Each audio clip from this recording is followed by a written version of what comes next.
বন্ধুরা ডিআরডিও একটা ভীষণই গুরুত্বপূর্ণ মিসাইলের পরীক্ষা করে ফেলেছে। আর এটা এতটা গুরুত্বপূর্ণ কেন? কারণ বর্তমান সিচুয়েশনে চীন যে আমাদের সামনে সবচেয়ে বড় বিপদ, তাকে দেখে এই মিসাইলের থেকে বেশি গুরুত্বপূর্ণ মিসাইলের একটাও নেই। এটা আমাদের ডিফেন্সের জন্য, আমাদের সুরক্ষার জন্য আর আমাদের নিউক্লিয়ার ডিফেন্সের জন্য সুপার ক্রিটিক্যাল। আর আমি এমনটা কেন বলছি দেখুন, এটাকে এইভাবে বুঝুন। বর্তমান সময়ে দাঁড়িয়ে ভারত ও চীনের মধ্যে সরাসরি টক্কর রয়েছে। আজ থেকে 2 বছর আগে তো সিচুয়েশন এমনও দাঁড়িয়েছিল যে দুই দেশের মধ্যে যুদ্ধ হওয়ারও সম্ভাবনা ছিল, আর এমন সম্ভাবনা ভবিষ্যতেও থাকবে। এর জন্য চীন এমন মিসাইলের ভান্ডার তৈরি করে ফেলেছে যা ভারতের মোটামুটি সমস্ত কোণায় হামলা করতে পারে। এখানে আপনারা বলতে পারেন আমাদের কাছেও তো অগ্নি 5 রয়েছে যা চীনের যে কোনো এলাকায় হামলা করে তছনছ করতে পারে। হ্যাঁ, এই কথাটা ঠিকই, কিন্তু চীন একটা মামলায় এগিয়ে রয়েছে। আসলে চীনের কাছে এমন আইসিবিএম অর্থাৎ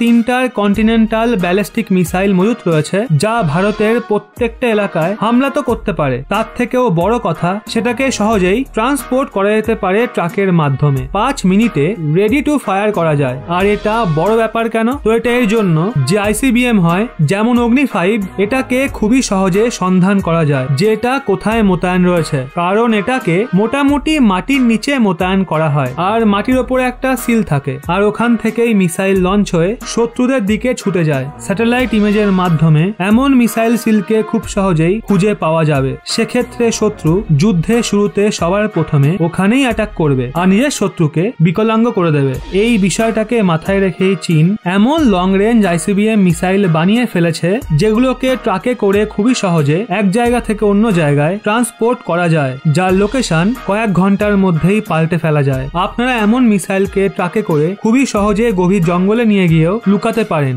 যে ঘাঁটি থাকে ওখানেও লুকাতে পারেন, অনেক ডিপ এলাকায় নিয়ে যেতে পারেন। এর ফায়দা চীন এমন ভাবে পায়, চলুন মেনে নিন কাল আমেরিকা চীনকে পুরোপুরি ভাবে ধ্বংস করার চেষ্টা করে, তো তারা সবার প্রথমে তাদের যে মিসাইল বেস রয়েছে সেখানে অ্যাটাক করবে যাতে চীন তাদের ওপর হামলা করতে না পারে। কিন্তু এমন মোবাইল মিসাইল সিস্টেমের জন্য আমেরিকা এমনটা করতে পারবে না, কারণ আমেরিকার সবসময় ভয় থাকবে কোথাও চীন কোনো জঙ্গলে কোনো গভীর ঘাঁটিতে long range mobile missile system লুকিয়ে না রাখে। কারণ যদি একটা মিসাইলও বেঁচে থাকে তাহলে সেটাই আমেরিকার ওপর পরমাণু হামলা করে বসবে। আর এই কারণেই চীন নিউক্লিয়ার ডিফেন্সের ক্ষেত্রে ভারতের থেকে এগিয়ে যাচ্ছিল। কিন্তু আমাদের ধন্যবাদ দেওয়া উচিত ডিআরডিওর বিজ্ঞানীদের যারা এমনটা হতে দেননি। আমরা অগ্নি প্রাইম মিসাইল তৈরি করেছি যেটা নেক্সট জেনারেশন মিসাইল ছিল। পুরোনো যে অগ্নি মিসাইল রয়েছে না, তার থেকে 50% হালকা, আর এর জন্য এটাকে এক জায়গা থেকে অন্য জায়গায় ট্রাকের মাধ্যমে নিয়ে গিয়ে লুকিয়ে খুবই সহজে